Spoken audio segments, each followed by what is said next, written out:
Start. সুন্দর জিনিস, এত সুন্দর লেক।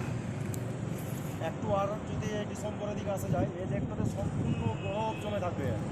এই লেক এমনই একটা লেক যা ফুল একবারে বরফ দিয়ে ঢাকা থাকবে, বরফের চাদরে পড়ে থাকবে।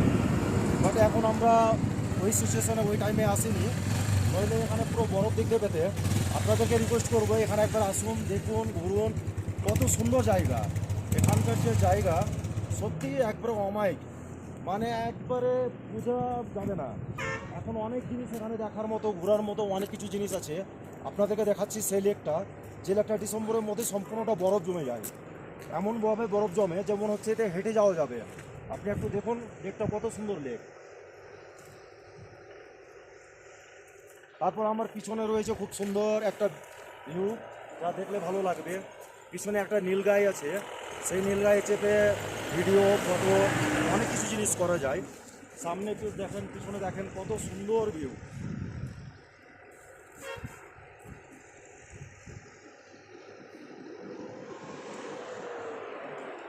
তুমি এই ভিডিওতে আসো,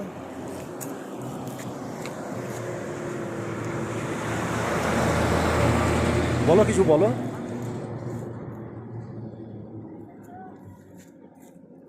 আমি এখানে গতবার এসেছিলাম। হুম। এটা লোকে সাঙ্গু লেক বলে, হ্যাঁ। এমনি নামটা হচ্ছে সুমাগো লেক। হ্যাঁ, এটা অ্যাকচুয়ালি ডিসেম্বরের লাস্ট উইক থেকে শুরু করে বরফে যেটা জমে লেকটা সম্পূর্ণ বরফ হয়ে যায়। হ্যাঁ, আর এখান থেকে মানে চর্মু যাই করে সে চড়িয়ে টুরিস্টদের নিয়ে যায়। এত দূরে তাকালে দেখতে পাওয়া যাবে যে টুরিস্টরাই ঘুরাচ্ছে। হ্যাঁ, আপনাদেরকে একটু জুম করে দেখাই। দেখেন এখানে কিছু টুরিস্ট আছে, এখানে কিছু নীলগাই আছে যার উপরে চড়ে ঘোরা যায়।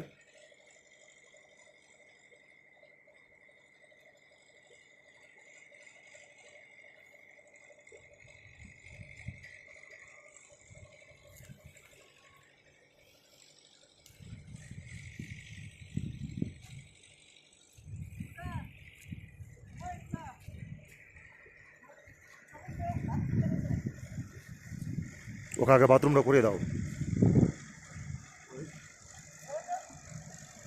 তুমি দাঁড়াও, একটু বেরিয়ে যেতে হবে, তাহলে এদিকে আর আসবো না। না না, নিয়ে যাও, নিয়ে যাও, নিয়ে যাও বাথরুম। বাইক থাক তুলে না, ওই দোকানে বাইক রাখা যাবে না। আগে নিয়ে যাও, ওকে নিয়ে যাও, নিয়ে যাও, নিয়ে যাও।